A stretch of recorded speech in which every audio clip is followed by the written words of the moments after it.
मेरे साथ में फिर से स्वागत है मनीष एंड सीईआरटी क्लासेस में। और मैं मनीष, जैसे कि आप सबको पता है कि मेरा ऑब्जेक्टिव क्वेश्चन चल रहा है बिहार बोर्ड क्लास 10th का। जो बच्चे 2026 में एग्जाम एग्जाम देने जा रहे हैं उसके लिए बहुत ही इम्पोर्टेंट है ये विज्ञान का चैप्टर है। जीव विज्ञान जीव विज्ञान का जो चैप्टर है नियंत्रण व समन्वय, तो ये बहुत ही जरूरी है। इससे बहुत ज्यादा क्वेश्चन ऑब्जेक्टिव और सब्जेक्टिव दोनों में पूछा जाता है। तो वीडियो पर आप लोग लास्ट तक बने रहिएगा, बहुत ही इंपॉर्टेंट इंपॉर्टेंट क्वेश्चन है, पीवाईक्यू है साथ ही साथ। तो आप लोग वीडियो पर बने रहिएगा लास्ट तक, ठीक है। तो शुरू करते हैं। सबसे पहला क्वेश्चन है कि मस्तिष्क का कौन सा भाग शरीर की स्थिति तथा संतुलन का अनुरक्षण करता है? तो सी नंबर अनुमस्तिष्क, ठीक है। दूसरा है दो तंत्रिका कोशिका के मध्य खाली स्थान को कहते हैं, क्या कहते हैं उसको? सिनेप्टिक नोव कहते हैं, सिनेप सिनेप्स कहते हैं, ठीक है। आगे है तीसरा नंबर क्वेश्चन कि पॉन्स पेंडुला और अनुमस्तिष्क है, तो यह एक क्या है? मध्य मस्तिष्क का हिस्सा है। चौथा नंबर क्वेश्चन है निम्नलिखित में कौन सी अनैच्छिक क्रिया नहीं है? तो इसमें बी नंबर हो जाएगा, अनैच्छिक क्रिया नहीं है। चबाना अनैच्छिक क्रिया नहीं है। इसके बाद है पांचवा नंबर, निम्नलिखित में से कौन सा ऐच्छिक क्रियाएं है? तो इसमें हो जाएगा खाना अनैच्छिक ऐच्छिक क्रियाएं हैं, ठीक है। इसके बाद छठा है इंसुलिन की कमी के कारण रोग होता है, तो मधुमेह रोग होता है। आगे है सात नंबर का क्वेश्चन, ग्वाइटर अथवा घेंघा वनपात है, तो ये बी नंबर ऑप्शन हो जाएगा सही। आयोडीन की कमी से घेंघा नामक बीमारी होता है। इसके बाद आगे है फूल में नरजनन अंग होता है, तो पुंकेसर नरजनन अंग होता है। आगे है 10 नंबर का में कवक में पोषक की कौन सी विधि है? तो ये बी नंबर ऑप्शन हो जाएगा, मृतजीवी। 10 नंबर है मानव में डायलिसिस थैली है, तो ये डायलिसिस थैली किसमें है? तो नेफ्रॉन नेफ्रॉन में है। ढेर सारा नेफ्रॉन मिलता है तो क्या बनता है? किडनी बनता है, पता है आप लोग को। तो डेंगू उत्पन्न करने वाला मच्छर किस तरह के जल में उत्पन्न होते हैं? तो ये शुद्ध जल में होते हैं। इसके बाद आगे है रक्त में आयरन की कमी से होने वाला रोग है, तो एनीमिया। कौन सी ग्रंथि अतः स्रावी ग्रंथि और बहिस्रावी ग्रंथि दोनों है? तो इसमें अग्नाशय में दोनों ग्रंथियां शामिल होती है। इसके बाद आगे है सबसे छोटी अतःस्रावी ग्रंथि है, तो यह है पिट्यूटरी ग्लैंड। आगे है पौधों में समन्वय होता है, तो रासायनिक विधि के द्वारा। जैविक क्रिया के बीच समुचित आयोजन हेतु तंत्रों का एक साझा कार्य करना कहलाता है, तो ये कहलाता है आपका बी नंबर ऑप्शन समन्वय। इसके बाद आगे है 17 नंबर क्वेश्चन, निसल्स कनिकाएं पाई जाती है, तो न्यूरॉन में निसल्स कोशिकाएं पाई जाती है। 18 नंबर है मस्तिष्क में विभिन्न सूचनाएं किस रूप में संचित होती है? तो चेतना। इसके बाद 19 नंबर में उच्च स्तरीय जंतु में तंत्रिका तंत्र का निर्माण होता है, तो इनमें से सभी हो जाएगा। मस्तिष्क के द्वारा में रुचि के द्वारा विभिन्न प्रकार के तंत्रिका द्वारा, ठीक है, तो इसमें सब हो जाएंगे।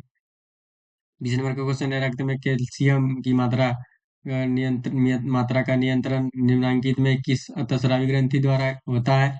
तो ये होता है पैराथायराइड ग्रंथि से। इसके बाद वृषण द्वारा स्रावित हार्मोन को कहते हैं टेस्टोस्टेरोन। क्या कहते हैं? टेस्टोस्टेरोन।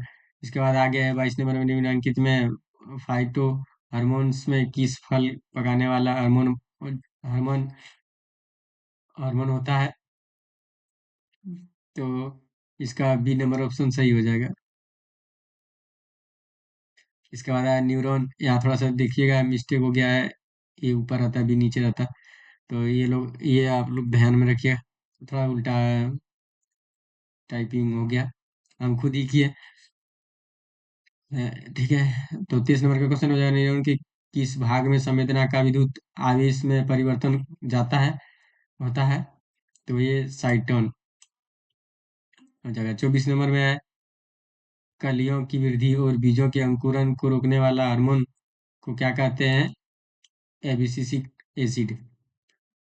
एक नर हार्मोन है टेस्टोस्टेरोन, नर हार्मोन है। मस्तिष्क उत्तरदायी है, इनमें से सभी हो जाएगा। निम्नांकित में कौन सा पादप हार्मोन है? तो साइटोकाइनिन, ठीक है। 28 का हमारे शरीर में विभिन्न जैविक क्रियाओं का नियंत्रण होता है। तो सी नंबर ऑप्शन सही होगा। तंत्रिका व रसायनों दोनों के द्वारा। एब्सिसिक एसिड किस तरह का रसायन है? तो ये है विरोधक। इसके बाद 30 नंबर का है, बीज रहित पौधों के उत्पादक में ये सहायक होते हैं। तो अकीज एवं बेली जेबरील लिंस दोनों में हो जाएगा, ठीक है। 31 नंबर का क्वेश्चन है, इनमें से कौन फल पकाने के लिए उपयुक्त होते हैं? तो एथिलीन फल को पकाने में बहुत ही ज़्यादा यूजफुल होता है। आगे है, मस्तिष्क का कौन सा भाग हृदय संपादन तथा श्वसन गति की गति को नियंत्रित करता है? तो ये कौन करता है? ये करता है मेंडुला। आगे है 33 नंबर का क्वेश्चन, हार्मोन स्रावित होता है तो अतःस्रावी ग्रंथि से। हाइड्रा में क्या नहीं पाया जाता है? तो मस्तिष्क नहीं पाया जाता है। प्रतिवर्ती चाप कहाँ बनते हैं? तो ये मेरुरज्जु में बनते हैं। इसके बाद आगे है, केंद्रीय तंत्रिका तंत्र कौन बनाते हैं? तो ये बनाते हैं मस्तिष्क और मेरुरज्जु दोनों। मेरुरज्जु की रक्षा कौन करता है? तो करता है कशेरुक दंड। एडीएच हार्मोन कौन सा स्रावित करता है? तो पीयूष ग्रंथि। निम्नलिखित में कौन एक प्रतिवर्ती क्रिया का उदाहरण है? तो इनमें से सभी हो जाएगा डी। निम्नलिखित में माता ग्रंथि किसे कहते हैं? तो अंडाशय को मादा ग्रंथि कहते हैं।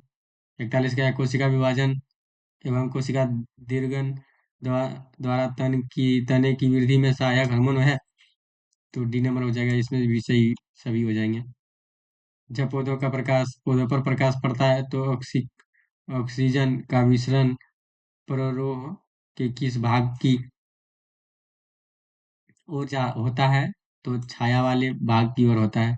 यहाँ देखिए ऑक्सीजन होता है तो ऑक्सीजन लिख दिया है, सॉरी। इसके लिए क्षमा चाहते हैं, ऑक्सीजन है वो। आगे है, थायराइड ग्रंथि द्वारा थायरोक्सिन हार्मोन के संश्लेषण में निम्नलिखित में किसका होना आवश्यक है? तो ये आयोडीन का होना बहुत ही जरूरी है। अंडोत्सर्ग अंडोत्सर्ग अंडोत्सर्ग का कारण है। तो FSH। अनुमस्तिष्क किस लिए उत्तरदायी है? संतुलन के लिए। इसके बाद है, रक्षी कोशिकाएं कहाँ पाई जाती है? तो पत्तियां में पाई जाती है। इसके बाद है, प्रकाश संश्लेषी अंगक है। तो ये आपका बी हो जाएगा, हरित लवक। ठीक है। तो उम्मीद करते हैं कि वीडियो बहुत अच्छा लगा होगा। तो इसी के साथ में यहाँ पर ऐड करते हैं, 47 क्वेश्चन था, लिखना पड़ता है, बहुत बहुत मेहनत लगता है दोस्तों। इसीलिए थोड़ा आज 3 क्वेश्चन कम रह गया 50 में से, 50 में से। ठीक है। तो वीडियो अच्छा लगा होगा तो लाइक करिए, कमेंट करिए कि किस तरह ये वीडियो है, और शेयर भी करिए अपने मित्रों के पास, पढ़ने लिखने जो दोस्त महिम है सबके पास भी पास शेयर भी कर दीजिए, ताकि मेरा भी मनोबल बढ़े और इसी तरह की वीडियो हम लाते रहें आप लोग के बीच। तो मिलते हैं अगली वीडियो के साथ, तब तक के लिए धन्यवाद। Nice to meet you. जय हिंद, जय भारत।